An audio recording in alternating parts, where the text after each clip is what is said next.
The following content is provided under a Creative Commons license. Your support will help MIT OpenCourseware continue to offer high-quality educational resources for free.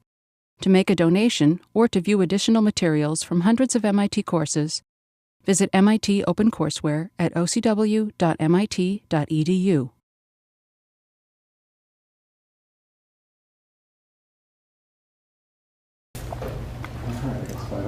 All right, guys, let's get started. So today we're going to talk about Tor, and we actually have one of the authors of the paper you guys read for today, Nick Mathewson. He's also one of the main developers of Tor. He's going to tell you more about it. Thank you. So at this point, I could start out by saying, please put your hands up if you didn't read the paper. But that wouldn't work, because it's embarrassing not to have read a paper you're supposed to have read. So instead, what I will ask is, think of your birthday. Think of the date of your birth. If the last digit of the date of your birth is odd, or you didn't read the paper, please raise your hand. Okay, that's not far from half, so I'm guessing most people read the paper. Means of communicating that preserve our privacy enable us to communicate more honestly, to gather better information about the world when we are less disinhibited from speaking because of possibly justified, possibly unjustified social and other consequences. So, this brings us to Tor, which is an anonymity network that I've been working on for the last 10 years with some friends and colleagues and so on. General overview, there's a set of volunteer-operated servers, about 6,000 of them.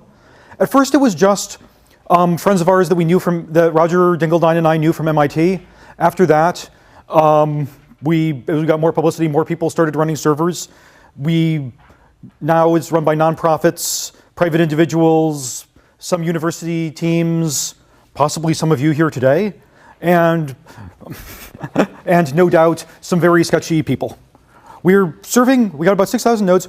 We're serving on the order of hundreds of thousands to millions of users, depending on how you count. It's kind of hard to count because they're anonymous, so you have to use statistical techniques to estimate. And we're doing on the order of terabytes per second worth of traffic. Lots of people need anonymity for their regular work. Not everyone who needs anonymity, though, thinks of it as anonymity. Some people say, I don't need anonymity, I'm perfectly fine identifying myself, but there's broad perceptions, though, that privacy is necessary or useful, and when regular citizens use anonymity stuff, they tend to be doing it because they want privacy in search results, privacy in doing research on the internet. They want to be able to engage in local politics while not offending local politicians, and so on. Researchers frequently use anonymizing tools to avoid gathering biased data, biased by geolocation-based services that might be serving them in particular different versions of things. Companies use anonymity technologies for protection of sensitive data. For instance, if I can track all of the movements of the legal team for some major internet company, I can probably tell a lot about, just by tracking when they're visiting their web server from different places around the world. I can learn a lot, or when they're visiting the company VPN from different places around the world. I can learn a lot about which teams are collaborating with which, and this is information companies would like to keep private. Companies also need anonymity technology for doing research.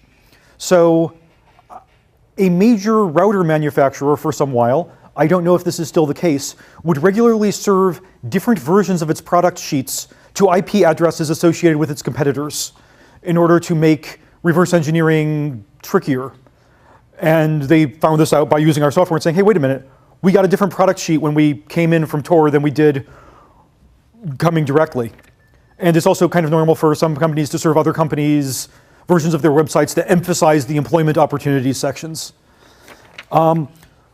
Regular law enforcement needs anonymity technologies as well to avoid tipping off people when you're doing investigations. You do not want the local police station to appear in the web logs of somebody you're investigating. And regular folks need it, as I said, for avoiding harassment because of online activities, to research stuff that might be embarrassing. If you live in a country with uncertain healthcare laws, it's a good idea to, you might want to avoid creating too much public record of what diseases you think you might have and so on, or any dangerous hobbies you might have. And also, lots of criminal or bad folks use anonymity technology. It's not their only option, but if you are willing to purchase time on a botnet, you can buy some pretty good privacy that is not available to people who think that botnets are immoral. And Tor and anonymity stuff in general are not the only multi-use technology out there. Let's see, the average undergraduate is about 20, so you would, around when you were born, there was, have you talked the crypto wars at all? No. During the 1990s, it was sort of an up-in-the-air question in the United States about to what extent civilian use of non-backdoored cryptography should be legal, and to what extent it should be exported. That kind of came down pretty decisively on the side of cryptography should be legal and exportable during the 90s and early 2000s. And although there's some debate about anonymity technology, it's more or less the same debate, and I think it's going to end in more or less the same way. So here's an outline of my talk. I'm going to give you that little introduction I gave you, talk a little bit about what we mean by anonymity in a technical sense, talk a little about our motivations for getting into it. Then I'm going to kind of walk you through step by step how you start with the idea of we ought to have some anonymity, and how you wind up with the design of Tor from that point. And I'll mention some branching off points where you might wind up with other designs. I'll pause to answer some of the cool questions that everyone has sent in for their class assignment. I'll talk a little bit about how node discovery works, which is an important topic. Then I'll sort of, by show of hands, pick which of these advanced topics to cover. I guess I'm just calling them advanced because they're later in the lecture, and I can't cover them all, but they're all really cool. I'll mention some related systems whose designs you ought to check out if this is a topic that interests you and you'd like to know more about it. I'll talk about future work that we want to hack up in Tor, and I hope we will have time to do someday. And if there's time for questions, then I'll take them. And I've got nowhere I need to be for the next hour or so. So I and my colleague David over there, could you wave your hand, David? Will be hanging around somewhere and talking to anyone who wants to talk. So, right, anonymity. What do we mean when we talk about anonymity? There are lots of informal notions that get used in informal discussions online and so on. Some people use anonymous to mean I didn't write my name on it. Some people use anonymous to mean, well, no one can actually prove it's me even if you suspect strongly. What we mean is a number of notions expressed in terms of the ability of an observer or attacker on a network to link participants to actions. These notions come out of a terminology paper by Fitzman and Hansen that you can find a link to on freehaven.net/anonbib, the anonymity bibliography that I help maintain. It should list most of the good papers in the field. We need to bring it up to date to 2014, but it's pretty useful. So when I say anonymity, generally what I mean is Alice is doing some activity. She's, what should Alice be doing? Alice is buying new socks. And there's some attacker here, let's call her Eve for now. Eve can tell that Alice is doing something. That's not what, preventing that is not what we mean by anonymity. That's called unobservability. Eve can tell possibly that someone is buying socks. Again, that's not what we mean by anonymity. But what we hope is that Eve cannot tell that Alice in particular is buying socks. And we mean that both on a categorical level. Eve should not be able to conclude through rigorous mathematical proof, this is Alice, she's buying socks. But also, Eve should not be able to conclude probabilistically, it's likelier that Alice is buying socks than some randomly selected person. And also, we would like Eve not to be able to conclude, after observing many Alice activities, Alice sometimes buys socks, even if I don't know some particular activity of Alice's is a socks purchase. There are other ideas that are related. One idea is unlinkability. Unlinkability is there's like a long-term profile of Alice. So for instance, Alice has been posting as, I'm never good at picking names for my example. Alice has been posting as Bob and writing a political blog that would disrupt her career, that would offend her department head and disrupt her career as a computer security lecturer. So she's been writing as Bob. Unlinkability is Eve's inability to link Alice to a particular profile. Final notion, unobservability. Some systems try to provide, try to make it impossible to even tell that Alice is online, that Alice is connecting to anybody at all, that Alice is doing any activity. These are rather hard to build. I'll talk a little bit more about to what extent they are useful later. Something that is useful in that area is you might want to conceal that Alice is using an anonymity system, but not that she is on the internet.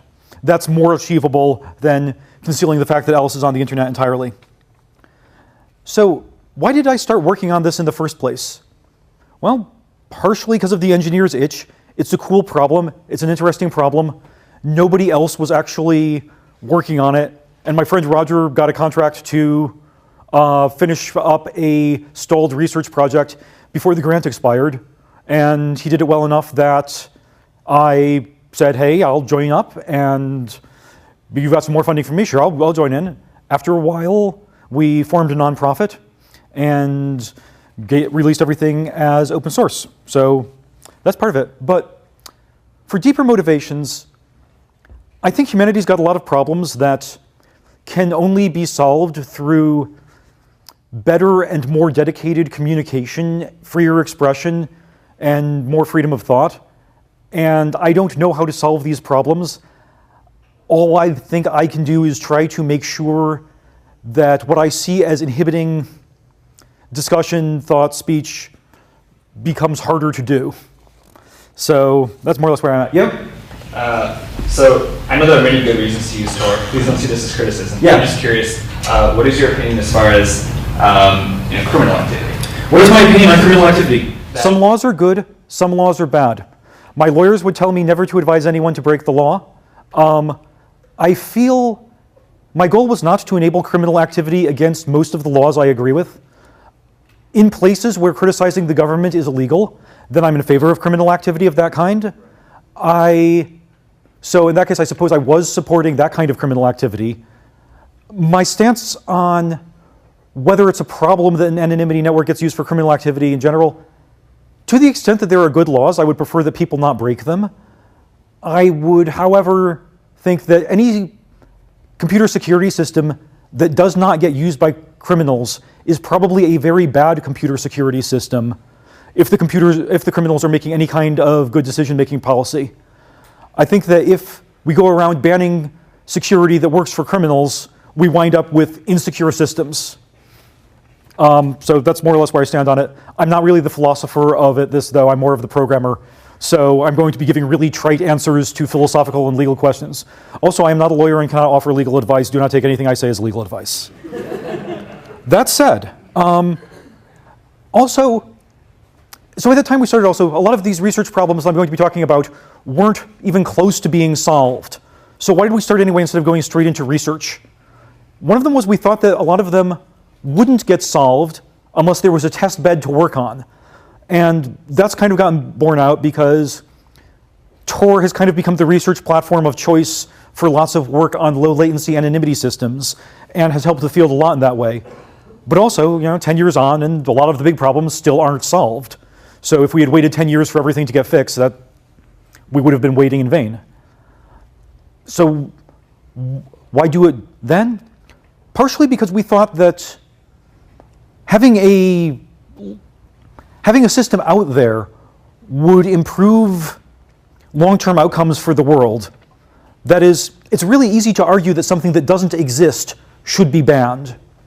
Arguments against civilian use of cryptography were much easier to make in public in 1990 than they are today, because there was almost no civilian use of strong cryptography then.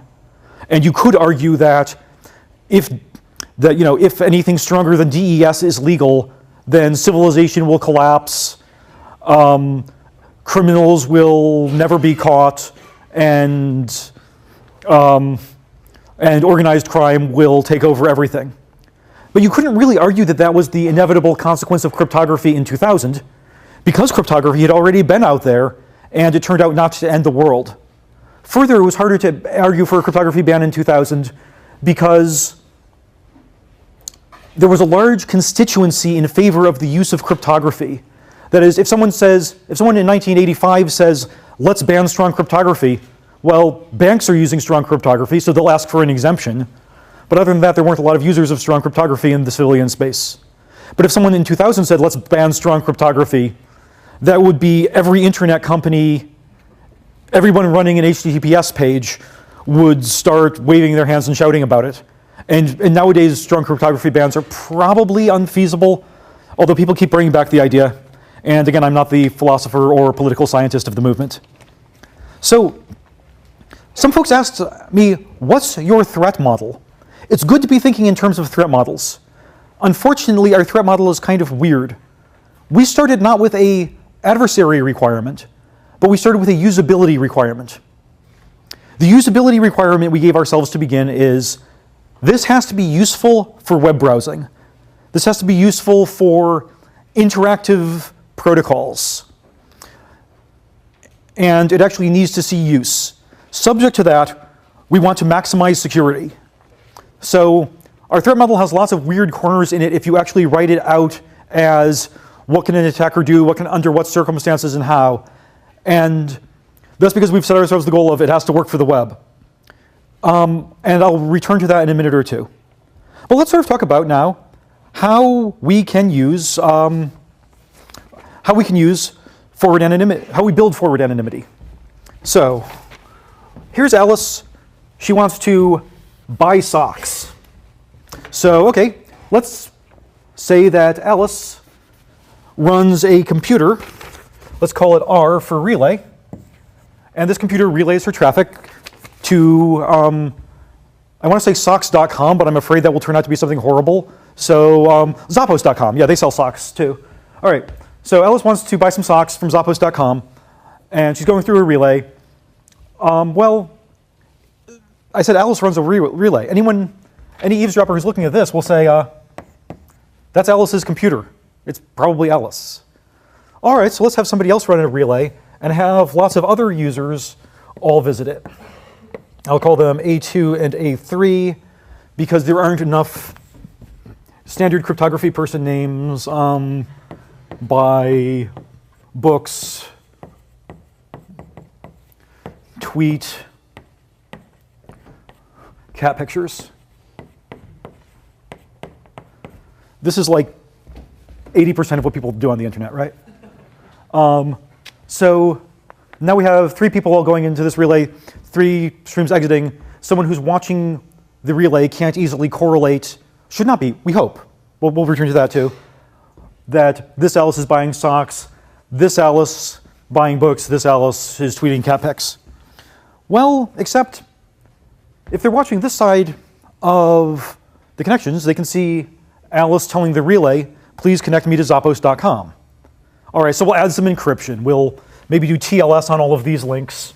So to the extent that you can't break TLS, to the extent you can't correlate this to this, then they get some privacy. Well, that's still not good enough though, because first off, we're assuming that this relay is fully trusted. I assume you've done the definition of trusted and why it doesn't actually mean trusted. Okay, good. This is trusted in the sense that it can break the whole system. Trusted in the sense that you can't help but trust it.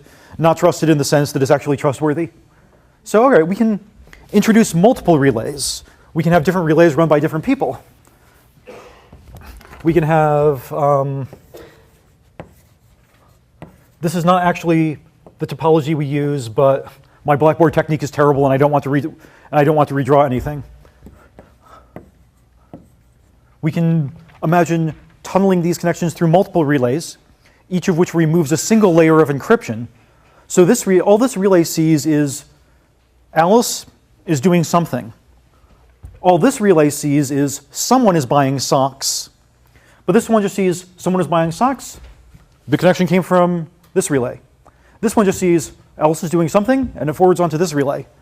And no single party ought to be able to correlate the whole thing. Now, we come to a major design point. Let's suppose that Eve is watching here and here.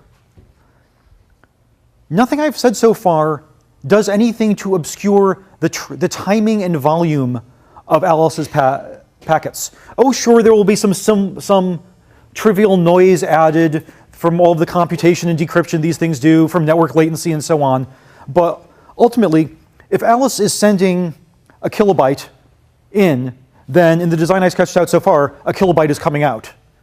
If Alice is, and if the SOCKS web page is 64K long and is served by this web server at 1126, then Alice is going to get something about 64K long at 1126 or 1127 or so. Now, with some statistics, Eve can correlate some of these streams if we don't obscure volume and timing information. There are designs that do obscure volume and timing information. The good ones are usually come out of Chaumian mixed nets, although there's some work on DC nets. You could have something where each of these nodes received a large number of requests, just batched up all the requests it got for an hour, reordered them, and transmitted them all at once. And you could also say all requests must be the same size. Requests are 1K, responses are 1 megabyte. And with some more work like that, you would get something that would let you send an email on the order of that would arrive in order of hours, or get a web page in order of 2n time, assuming that you optimize it to a single round trip. These systems exist, and existed when we started doing Tor. They don't get a lot of use, though. I actually wrote one called MixMinion that was a successor to the Mixmaster remailer. I have not gotten a remailer message in the last 3 years. Tor has billions of users, remailers. It's unclear whether they've got more than on the order of hundreds. So you might think, well, still though, it's better anonymity for the people who really need it. Except if you've only got on the order of hundreds of users, then you're not really providing them all that much anonymity against this kind of adversary anyway, because such an adversary can simply go, okay, there's 100 people. Well, the message I want to investigate was looking at a Bulgarian website. How many of them speak Bulgarian? Okay, that's 5. The saying is anonymity loves company. Unless you have a large user base, no system can actually provide anonymity. And that's why also in this design, if these Alices all belong to an organization, they ought to have a shared public system rather than a private one. Like if they all work for MIT Legal and they're investigating some fake MIT website that's offering fake diplomas, then if they're just using the MIT Legal anonymizer, then it's not really concealing who they are. But if you have a large number of different parties all using this, then it actually can provide some privacy. So we'll return one more time to resisting this kind of correlation attacks. But for now, let's say that we're not resisting those correlation attacks. And instead, we're going to try to we assume that an attacker who sees both ends wins. And we're trying to minimize the probability that that happens over time. All right, so I've just talked about message passing. Let's, well, the way you would build that in something like a mixnet is you give each of these relays a public key. K3, K2, K1. And when Alice wants to send something through here, she would say encrypt with K3, socks, and then encrypt that with K2. I'm leaving off routing information for now, and then encrypt with K1. But public key, as you know, is kind of expensive enough that you don't want to use it for bulk traffic. So instead, what you do, instead what you do is you negotiate a set of keys with each server. So Alice shares a symmetric key with this relay, a different symmetric key with this relay, and a different symmetric key with this relay, associated in what we call a circuit, which is a path through the network. And after the initial public key set up to create those keys, Alice can then use symmetric crypto to send stuff through the network. If you stop at that point, then you have onion routing as it was designed in the 1990s by Syverson, Goldschlag, and Reed. I hope I'm getting the names right. Paul Syverson is still active. The other two are working on other things. Also, once you've added circuits like that, medium-term paths through the network, you can have an easy reply channel where things sent back this way get to Alice, being encrypted at each step instead of decrypted at each step. And of course, you need some kind of integrity checking, either node by node or end to end, because if you don't do integrity checking, then, let's say you're using a XOR-based stream cipher for your encryption. If you don't do integrity checking, then this node can XOR in Alice, Alice, Alice, Alice, Alice to the encrypted message. And then when it is finally decrypted over here, because that's a malleable crypto scheme, if the same node happens to, if the same attacker is controlling this node as well, or if the attacker is observing it here, the attacker will see Alice, Alice, Alice, Alice, Alice, XORed with a reasonable plaintext, and be able to use that to identify, this is the stream that came from Alice. So let's do a little more on how the protocol works, because it would be a shame to have everybody read the paper and then not talk about the stuff that the paper is focused on.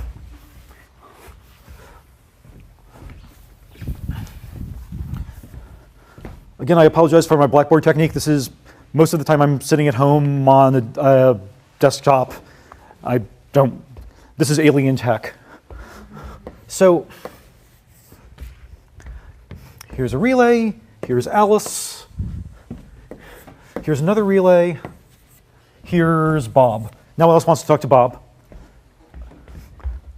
So first thing Alice has to do is build a circuit through these relays to Bob.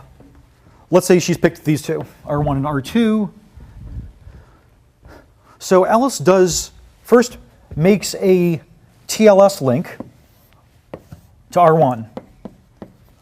R1, let's say, already has a TLS link to R2.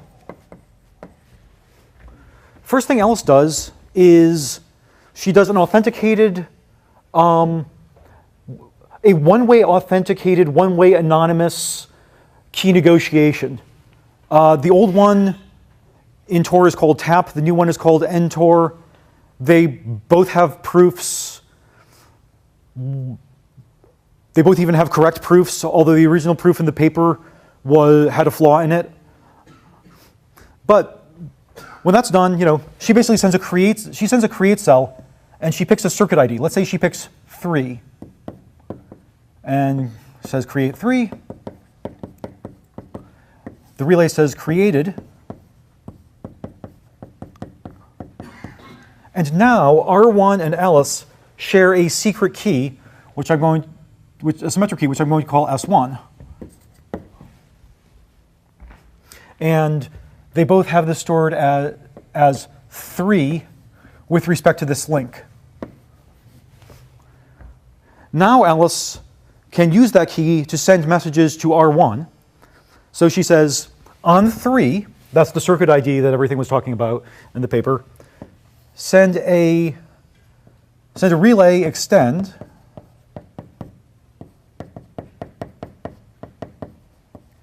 with some contents. The extend cell basically contains the first half of the create handshake. But this time it's not encrypted with R1's public key, it's encrypted with R2's public key. And it also says, and this one goes to R2. So R1 knows to open a new circuit to R2 and says create,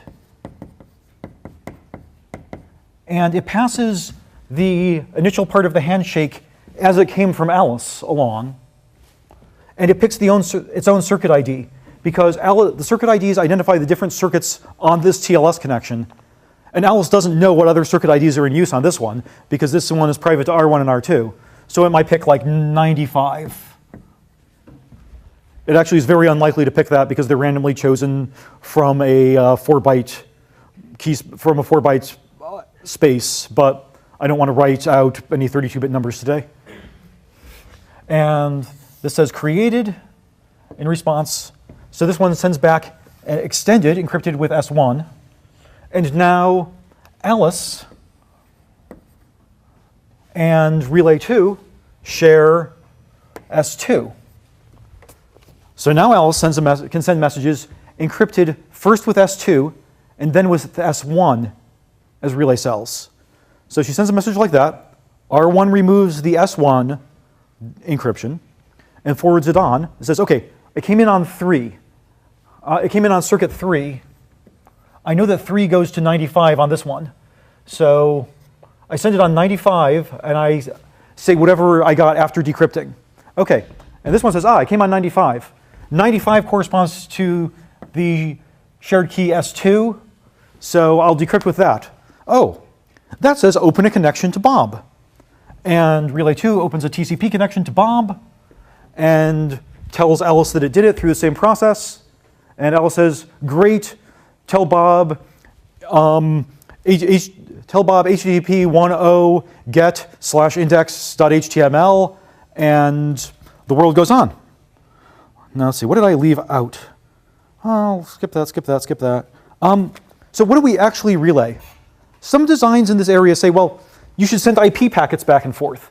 This should just be a way to transmit IP packets. One of the problems with that is we want to support as many users as possible, which means that we have to run on all kinds of operating systems. And operating systems' TCP stacks do not act anything like each other. If you've ever used Nmap or if you've ever used any kind of network traffic analysis tool, you can trivially tell Windows TCP from FreeBSD, from Linux TCP, and you can even tell different versions apart. And moreover, if you can send raw IP packets to a chosen host, you can provoke different responses, in part based on what the host is doing. So if you're doing IP, you would actually need an IP normalization layer if IP is what you transport back and forth. And it seems that anything less than a full IP stack is not actually going to work for IP normalization. So you wouldn't want to do that. Instead, what we just chose is, and this is largely because this is the easiest way, you take the contents of TCP streams. So you just say, so you assume each of these things is reliable and in order. You have the computer at Alice's end, the program Alice is running to do all of this stuff for her, accept TCP connections from Alice's applications, and then just relay their contents and don't do anything trickier on the network level. You might be able to get better performance by trying some other means, and there are some papers examining how you would do that, but this is the one that we could actually implement because we paid a lot more attention in security and compilers classes than we did in networking classes. Now we have networking people, but in 2003, 2004, we did not have any networking experts. TCP also seems like the right level.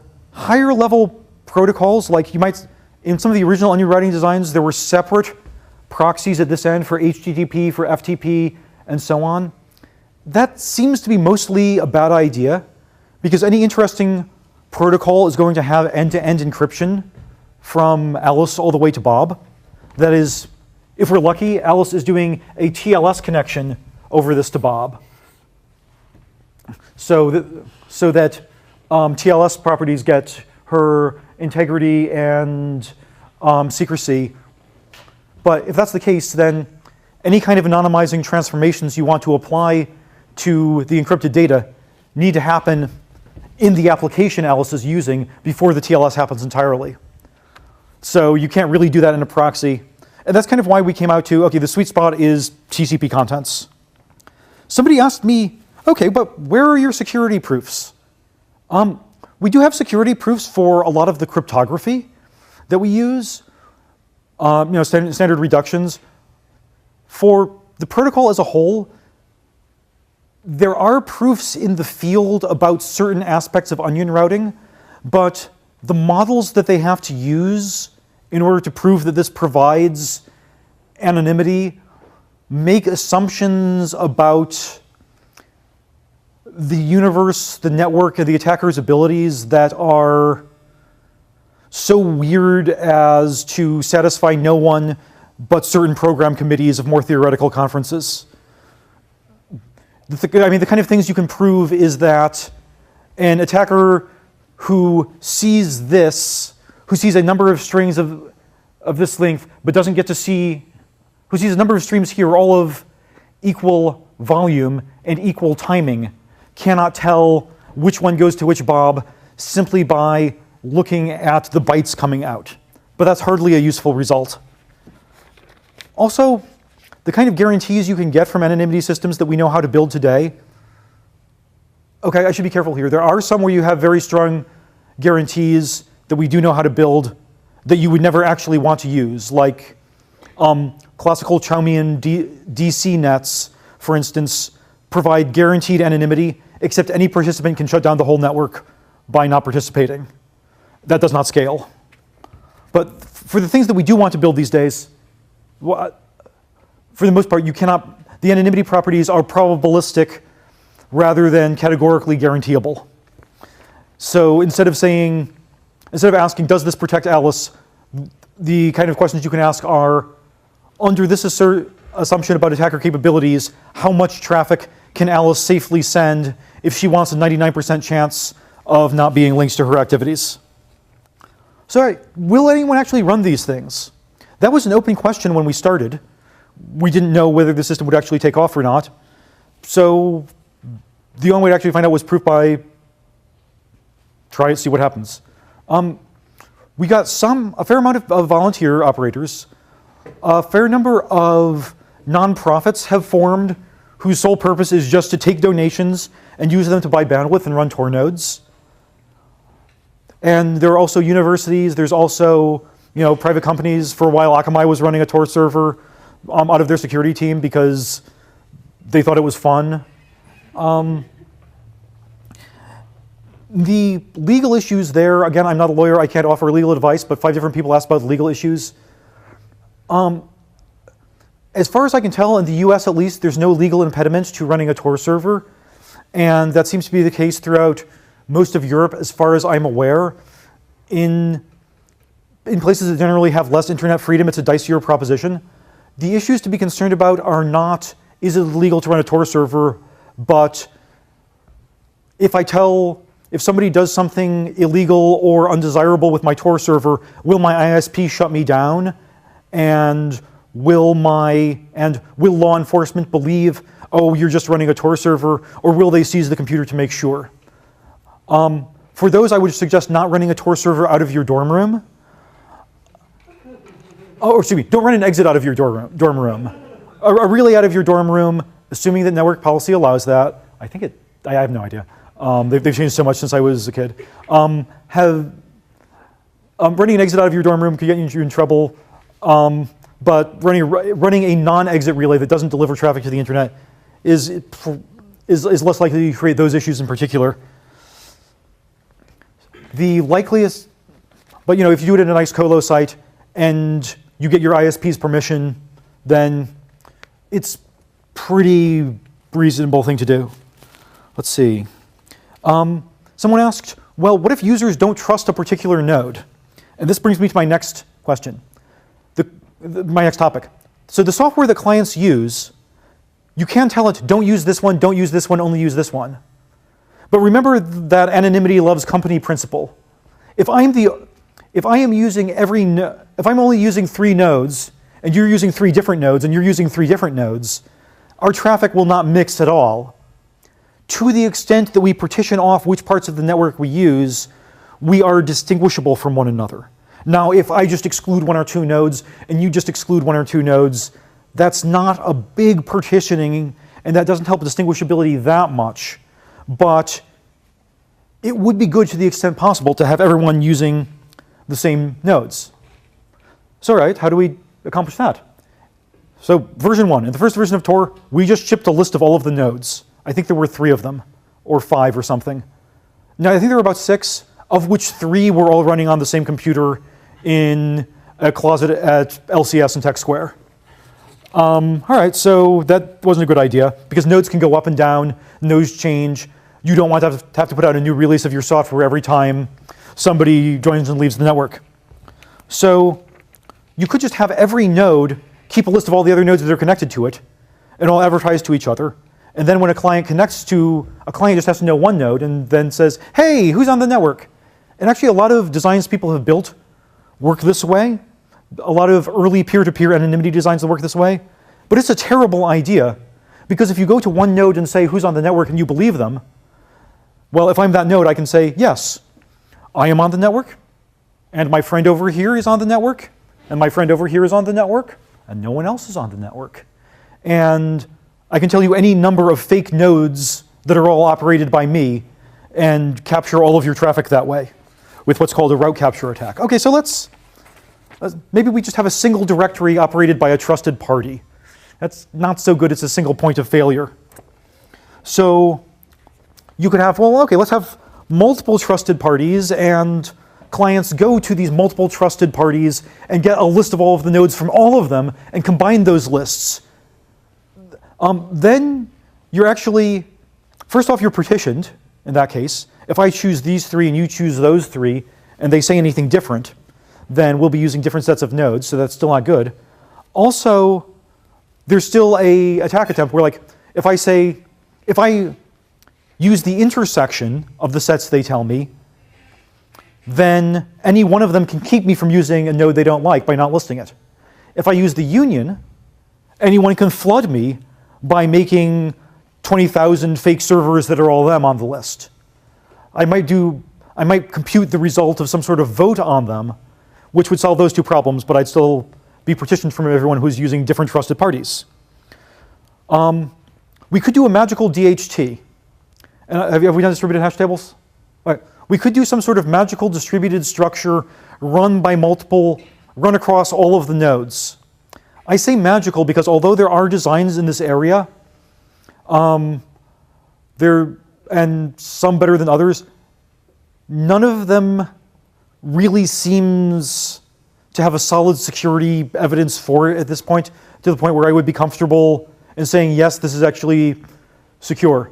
So the solution we wound up with is have multiple hardened, trusted authorities run by trusted parties that collect lists of nodes, that vote hourly on which nodes are running, that can vote to exclude nodes that seem to be misbehaving, that are all running on the same /16, that are doing strange things to traffic, and have them form a consensus that's the result of their votes, and everybody signs the consensus, and clients don't use it unless it's signed by enough authorities. This is not the final design, but it's the best we've managed to come up with so far. And this way, all you need to distribute with clients is a list of all of the authorities' public keys and some places to get the directories. You want to have all of the nodes cache these directory things, because if you don't, the bandwidth load on authorities is catastrophic. So I'm going to skip over that because I would love to talk about how clients should choose which paths to build through the network. I would love to talk about issues with applications and making applications not de-anonymize themselves. I'd love to talk about abuse. I'd love to talk about hidden services and how they work. I'd love to talk about censorship resistance. And I'd like to talk about attacks and defenses. But I've only got 35 minutes, and I can't possibly cover all of these. So show of hands for how many people think the most important I think I've got time for it. If you think about what you think are the 2 most important topics on this list. If one of your 2 most important topics is path selection and how you choose nodes, please raise your hand. If one of your 2 most important topics is application issues and how to make applications not bust your anonymity, please raise your hand. If one of your most important issues is abuse, and what kind of abuse we see, how you can prevent it, and how that works out, please raise your hand. Okay, that one's popular. If one of your most important topics is how hidden services work and how they can be made to work better, please raise your hand. Wow, it's much more popular on this side of the room than that side of the room. I wonder what's going on. Are you guys in a club? Are you up to something? Censorship. Who's interested in censorship? Okay, that's fairly popular. Attacks and defenses. It's also, okay, so we're not doing paths and we're not doing app issues. Basically, paths, guard nodes, see guard node designs, select by bandwidth. You need to actually weight by bandwidth, but you also need a trusted way to measure bandwidth. And that's the too long didn't lecture of what would be on path selection. For application issues, almost no protocol is actually designed to provide anonymity, like with the assumption, because almost every protocol that's widely used has the assumption in it, well, you know, anyone who wants to can just see the IPs on this traffic. So there's no point in trying to conceal identity. So in a particularly complex protocol, like the whole stack of protocols a web browser uses, there's no real way to anonymize that just by anonymizing the traffic with something like Tor. You need to hack the web browser pretty hard to make it stop doing things like leaking the list of all fonts that are identified on your system, leaking your exact window size, allowing all kinds of permanent cookie-like structures, leaking what's in the cache and what's not in the cache, and so on. So your choices there are basically isolate everything and restart from a fresh VM all the time, or rewrite the browser, or both. Other things are a lot easier than web browsers, but still problematic. That's all I'm going to say about app issues. Let's see, I think I got the most hands. Did you see what I got the most hands for? Any opinions? Abuse and hidden services. All right, I'll talk about abuse and hidden services, and if I've still got time, I'll do censorship and attacks. So let's go to abuse. Abuse. So one problem that we've fortunately not had all that much of. So when we were working on this stuff, the problem that everybody was afraid of was this horrible stuff that would get you kicked off of any ISP and that would create tremendous legal issues and ruin your lives. I speak, of course, of file sharing. We were terrified that people would try to BitTorrent or Gnutella or whatever over this thing. Yes, it was a long time ago. And, you know, we thought about how we can do that. Well, you'll see in the paper that we talk a lot about exit policies, about letting exit nodes say, I only allow connections to port 80 and port 443. This doesn't actually help with abuse at all, because you can try to spread worms over port 80. You can post abusive stuff to IRC channels over web to IRC interfaces. Everything's got a web interface these days. So you can't really say, it's only web, it's safe. If it's useful, it can be abused. That said, there are people who are willing to run exits that deliver 80 and 443 who would not be willing to run exits delivering all ports. So that did turn out to be useful, it just didn't turn out to be a solution. Another thing that creates problems is let's see, criminal activity generally doesn't create problems for the network operators so much. From time to time, somebody's server gets seized and returns 6 months later, and they have to wipe the thing. That's still an infrequent enough occurrence that it's somewhat surprising when it happens. And so yeah, don't run an exit node on a server that you need to graduate. What else? The biggest problem that we have for abusive stuff is that many websites around the world and many IRC servers and so on use IP-based blocking in order to deter and mitigate abusive behavior. People posting posting roadkill pictures on My Little Pony sites, people flaming everybody on IRC channels, people making a lot of leave join requests. So people replacing entire Wikipedia pages with racial slurs. This stuff is real, it is problematic, it is unacceptable to the websites and services that use IP-based blocking. They need a way to keep this from happening, and IP-based blocking is a cheap way for them to do that. So it's pretty frequent that Tor gets banned completely, that Tor users get banned completely from some sites. There's some work on trying to say, well, why does IP-based blocking really work? Is it because IPs are people? No, everybody in this room knows how to get a different IP if they need one. Everybody in this room knows how to get like tens of thousands of different IPs if they need one, if they need tens of thousands. But for most people, getting more IPs is at least a little time consuming and at least a little challenging to the extent that it imposes a rate limit and a resource cost on abuse if you don't own a botnet, and if they've already blocked Tor and all the other proxy services. So for that, you need to look at different ways to provide other resource costs. You can either say, well, have you done blind signatures?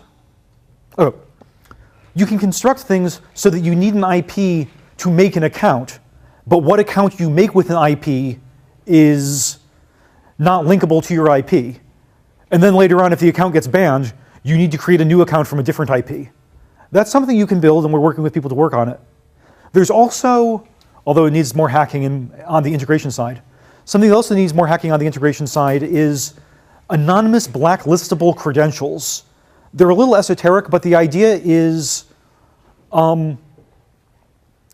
that you get something that allows you to participate on an IRC server, for example. You can use this as many times as you want. Your using it is not linkable until you are banned.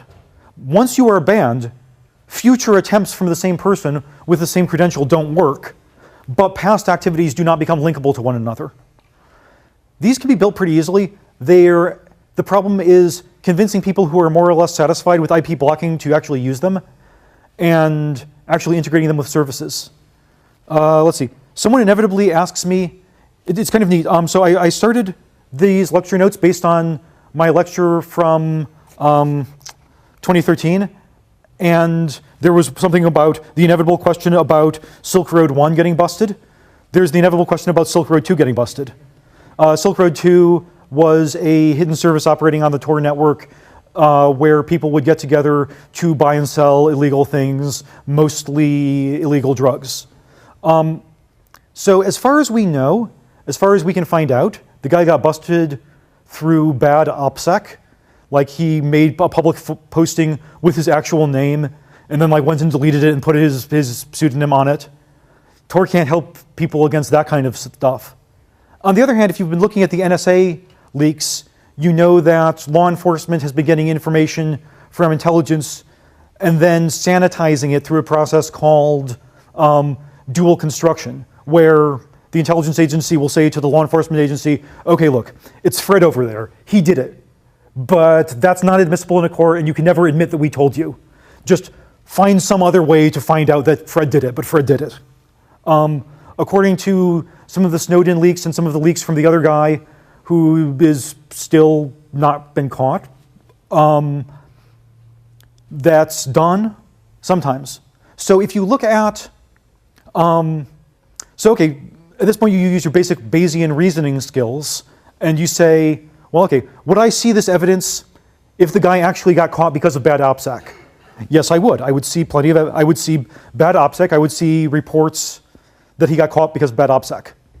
But what would I see if it were a dual construction case?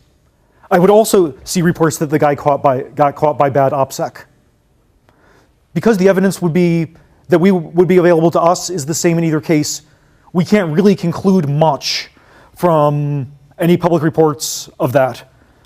That said, it does look like the guy got busted by bad OPSEC. It does look like the kind of bad OPSEC that you would be looking for if you were trying to catch somebody running something like this. Nevertheless, earlier I suggested that nobody Please do not use my software to break any laws. Also, if your life or freedom is at stake from using Tor or any security product, do not use that product in isolation. Think of ways to use it to construct a series of redundant defenses for yourself if your life or freedom is at stake, or if having the system broken is completely unacceptable to you. And I'll say that about Tor, and I'll say that about TLS, and I'll say that about PGP. Software is a work in progress. All right, so that's the abuse section. I've got 25 minutes. Hidden services. Where's hidden services? So responder anonymity is a much harder problem than initiator anonymity. Initiator anonymity is what you get when Alice wants to buy socks and Alice wants to stay anonymous from the sock vendor. Responder anonymity is when Alice wants to publish her poetry online and run a web server that has her poetry on it, but not let anyone know where that web server is because the poetry is so embarrassing. And yes, there actually is a hidden service out there of mine with bad poetry on it. No, I don't think anybody's actually published it yet. No, I'm not going to tell anybody where it is. I'm waiting for it to go public. Let's see. So, all right, one thing you could do is, so let's see, how much time? Okay, I can do this. So now Alice wants to publish her poetry. So I'm going to put Alice on this end because she's the responder. Alice could build a path. This represents a lot of relays through the Tor network, and then just say to this relay, please accept connections. Yeah. So now anyone who goes to this relay could say, hey, I want to talk to Alice. And there have been designs that worked this way. It has some challenges, though. One challenge is this relay could man in the middle all the traffic unless there's a well-known TLS key. Another thing is maybe this relay is also embarrassed by the poetry and does not want to be a public contact point for poetry so terrible. So this relay could also be pressured by other people who hate the poetry to censor it. This relay could also makes itself an attack target. So you want some way where Alice can go to different relays over time, and no single relay is touching unencrypted traffic of Alice's. All right, well, that's doable. But once you have a lot of different relays, what does Alice actually tell people? It's kind of got to be a public key, because if she just says relay X, relay Y, relay Z, but X, Y, and Z are changing every 5 minutes, that's kind of challenging to know you actually got the right relay. So let's say she tells everybody a public key, and when she gets over here, she says, hey, this is Alice. I'll prove it with my public key. So now this relay knows that public key Z is running a hidden service here. And so if anyone else says, hey, connect me to public key Z, they can do a handshake and wind up with a shared key with Alice. And it's the same handshake as the Tor circuit extension uses. And now Bob can read Alice's poetry by building another path through the Tor network over here. Bob has to know PKZ, and Bob can say, hey, connect me with PKZ, send this thing that's sort of like a create cell. Really, it's an introduce cell, but let's forget that. Over to Alice. They do the same handshake that relays do, and now they have a shared key that they can use for end-to-end encryption. Well, there's something I left out, though, which is, how does Bob know how to go here? And can we do anything about the fact that this relay has to know this public, learns this public key? Well, we can. We can add some kind of directory system where Alice uploads a signed statement anonymously over Tor saying PKZ is at relay X. And then Bob says, hey, give me a signed statement, to ask the directory system, hey, give me a signed statement about PKZ, and Bob finds out where to go. And we can even do one better and have Alice give a different public key here. So this can be pkw. And the statement she uploads to the directory can say, if you want to talk to the service with public key Z, then go to relay X and use public key W. And now public key Z isn't published here. You could even go one farther and encrypt this with some shared secret known to Alice and Bob. And if you do that, then the directory service and people who can contact the directory service can't learn how to connect to Alice with that. That's, Just a quick question there. If that's not encrypted, then RX can still find out that it's running a service for Alice, right? Yeah. Well, not for Alice. It can find out that it's running PKZ if this is not encrypted. We have a design for that that I'm actually going to get to at the end of this, but it's not built yet. But it's pretty cool. Okay, and you don't want to use a centralized directory for this, so you do use a DHT, which is, again, not perfect and has some censorship opportunities, but we are trying to make those less and less. And I want to cover more stuff, so I can't do the whole details. So one of the problems there, though, is if you are running one of these directory services, you get a complete list of these keys pretty, over time. Just you run a directory service on Node, and you get a complete list of all these keys, and you can try connecting to all of the ones that don't have encrypted stuff to find out what's there. That's called an enumeration attack. And we didn't list that in our paper because we weren't thinking of that. We didn't, but it is something we'd like to resist. So in the design I hope to be hacking together sometime in 2014, we're going to move towards a key blinding approach where Alice and Bob share PKW, but, share PKZ. But this statement is not signed with PKZ. This statement is signed with PKZ prime, where PKZ prime is derived from PKZ and say the date such that if you know PKZ and the date, you can derive PKZ prime. If like Alice, you know secret KZ, you can generate messages that are signed by secret K, by PKZ prime. But if you only see PKZ prime, even knowing the date, you cannot rederive PKZ. We've got a proof, and if you'd like to find out how this works, then ping me and I'll send you the paper. It's a cool trick. We're not the first ones to invent this idea, but that is how we're going to solve enumeration attacks sometime in this coming year, assuming that I can actually get the time to build it. So that's hidden services.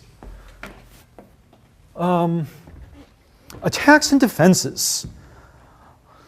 So far, the biggest category of attacks we've seen is attacks at the application level. So if you're running an application over Tor and it's sending unencrypted traffic like regular HTTP, then a hostile exit node, just like anyone else who touches HTTP traffic, can observe and modify the traffic. This is the #1 attack on the whole system. The solution is encrypt your traffic. Fortunately, we're kind of in an encryption renaissance over the last few years, and more traffic is getting encrypted with the nifty free certificate authority that EFF and Mozilla and Cisco and I forget who else announced a day or two ago. There will be even less excuse for unencrypted traffic in 2015 than there was this year. So, that solves that. More interesting attacks include things like traffic tagging. So we made a mistake in our early integrity checking implementation. Our early integrity checking implementation did end-to-end checking between Alice's program and the exit node. But it turns out that that's not quite enough, because if the first relay messes with the traffic in a way that creates a pattern that the exit node can detect, then that's an easy way for the first relay and the last relay to learn that they are on the same path and identify Alice. Of course, if the first relay and the last relay happen to be on the same path, happen to be collaborating anyway, then they can already identify Alice through traffic correlation, we believe. But perhaps it should not be so easy for them as that. Perhaps traffic correlation will someday be harder than we think. It would be good to actually solve that attack for real. We've got two solutions for that. One is the expected result of this attack is that periodically circuits will fail because the attacker on the first hop guessed wrong about controlling the last hop. So every Tor client checks for weird failure rates. The real long-term fix is to make it so that messing with the pattern on the first hop doesn't create more than one bit of information on the last hop. You can't avoid sending one bit of information because the first hop can always just shut down the connection. But if you can limit it to 1 bit. Okay, 2 bits, because then they'll have the choice to corrupt the data or shut down the connection. But, hey, I had an idea of how to make that better. I'll have to think about that. Let's see. DOS is actually pretty important. There was a paper the other year about something that the authors called the sniper attack, where you see traffic coming from a Tor node that you don't control. You want to kick everybody off that Tor node. So you connect to it, you fill up all of its memory buffers, and it crashes. Then you see whether the traffic in question gets rerouted to a node you control or not, and you repeat as necessary.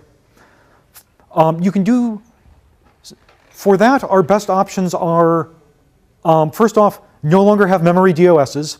I think we have all of the good memory DOSs fixed now. There are some bad ones that still need to get addressed, but they're screamingly inefficient. The other option for resolving this kind of thing is, make sure relays are high capacity, don't accept low capacity relays on the network. We do that too. If you're running something if you're trying to run a relay on your phone, the authorities won't list it. But another is to try to pick our circuit scheduling algorithms so that it's hard to starve out circuits that you don't control. That's very hard though, and it's as yet an unsolved problem. Let's see, should I do an interesting attack or an important attack? Interesting, okay. So show of hands, how many people might like to write a program that uses cryptography someday? Cool, here's what you must learn. Never trust your cryptography implementation. So even when it's correct, it's wrong. So long ago, I think this may be one of the worst security bugs that we've had. Any relay could man in the middle any circuit because we assumed that a correct Diffie-Hellman implementation would verify that it was not being passed 0 as one of the inputs. The authors of our Diffie-Hellman implementation assumed that a proper application would never pass 0 to a Diffie-Hellman implementation. So Diffie-Hellman, I say g to the x, you say g to the y, I know x, you know y, and we can both compute g to the x, y now. You've done Diffie-Hellman? Good.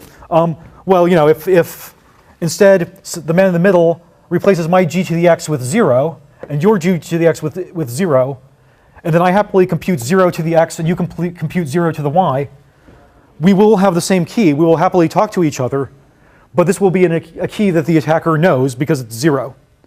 1 also works, p also works, p plus 1 also works. So you basically just need to make sure that your values here are within range 2 and p minus 1 if you're doing Diffie-Hellman in Z sub p.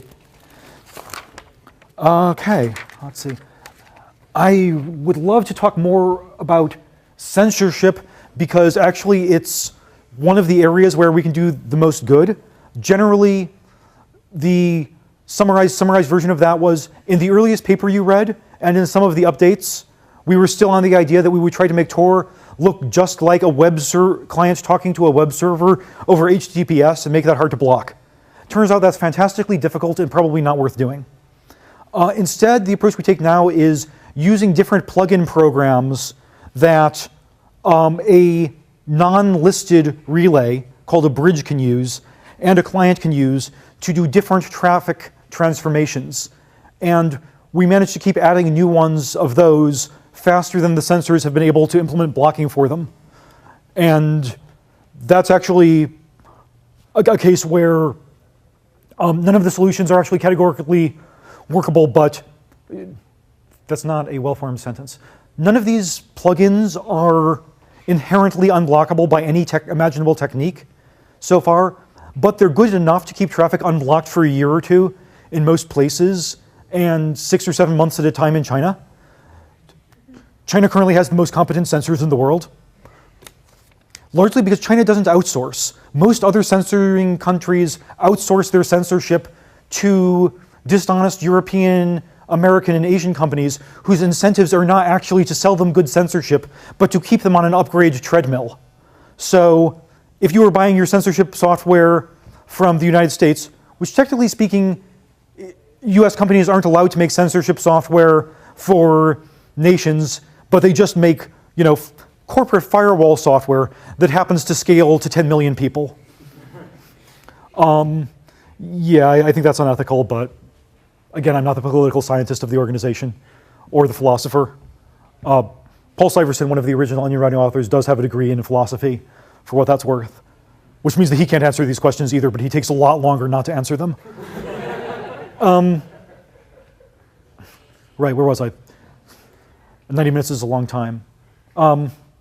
Censorship, right, so what the censorware providers do is, once Tor gets around their censorship, they will block the most recent version of Tor, but they do it in a way that is the weakest possible block, so if we change one bit in one identifier somewhere, we get around it. We can't prove that they're doing this on purpose to ensure that Tor will evade their version so that they can sell Tor blocking and then have it not work so they can sell the upgrade and then sell the next upgrade and sell the next upgrade. But it sure does seem that way. So yeah, that's another reason not to work for censorship providers. They're tremendously unethical and they don't provide you very good software. If you're interested in writing any of these pluggable transport things, that is an excellent kind of thing to do as a student project. Loads of fun, learn a little bit about crypto, learn a little bit about networking, and so long as you do it in a memory-safe language, you can't screw up that badly. The worst thing that gets happened is it gets censored after a month instead of after a year. And that's what I went to. Oh, the addenda. Related to work. Tor is the most popular system of its kind, but it's not the only one. Lots of others have really good ideas, and you should check them out too if you're interested in learning all of the stuff I'm not thinking about enough and all of the reasons I'm wrong. Freehaven.net/anonbib lists the academic research and publications in this area, but not all the research in this area is academic. You should also look at I2P, GNUnet, Freedom, which is currently defunct, no pun intended, Mixmaster, Mixminion,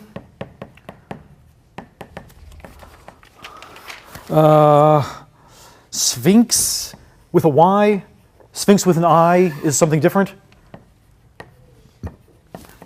DC Nets, particularly the work of, is it Brian Ford? Brian Ford on making this, and also of the team at Technical University Dresden in trying to make DC Nets practical.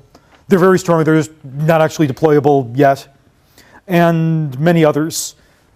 These tend to get,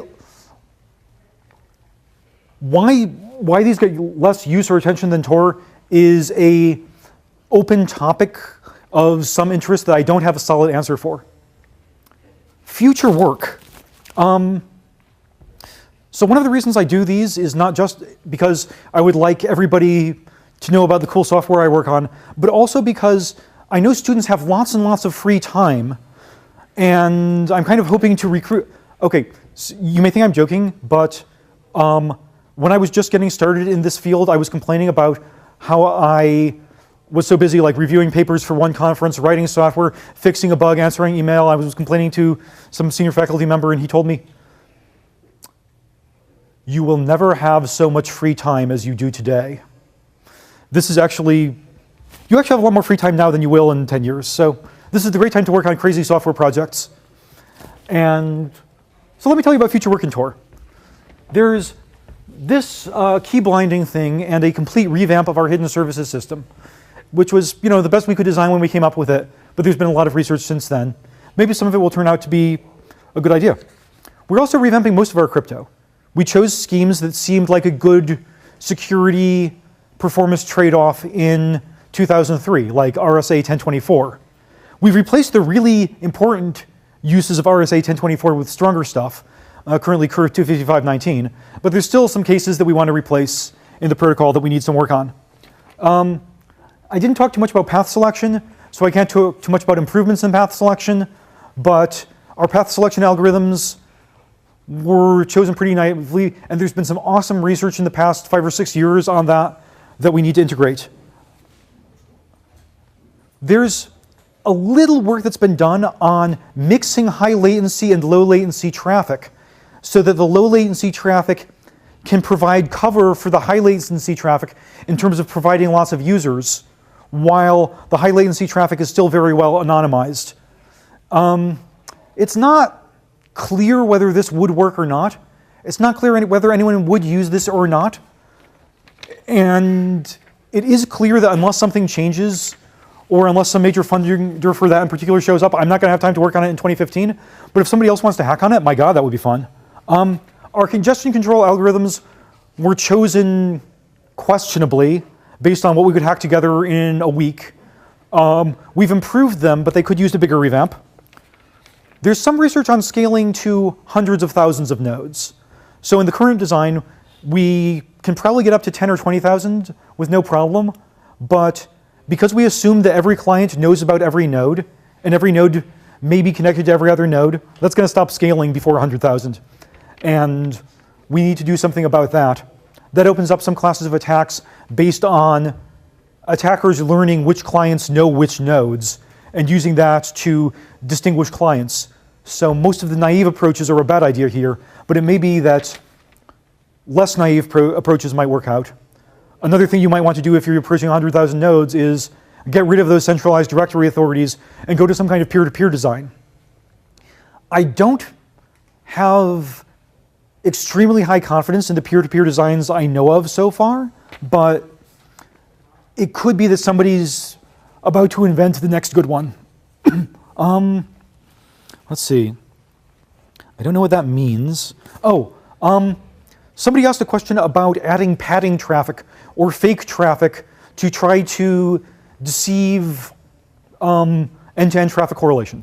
This is an exciting research field that needs someone smarter to work on it, or someone with a more practical attitude to work on it than has previously worked on it. Too many of the results in the research literature there are only about distinguishing the traffic of 2 users on a network containing 1 relay, because that's how the math was easy to do.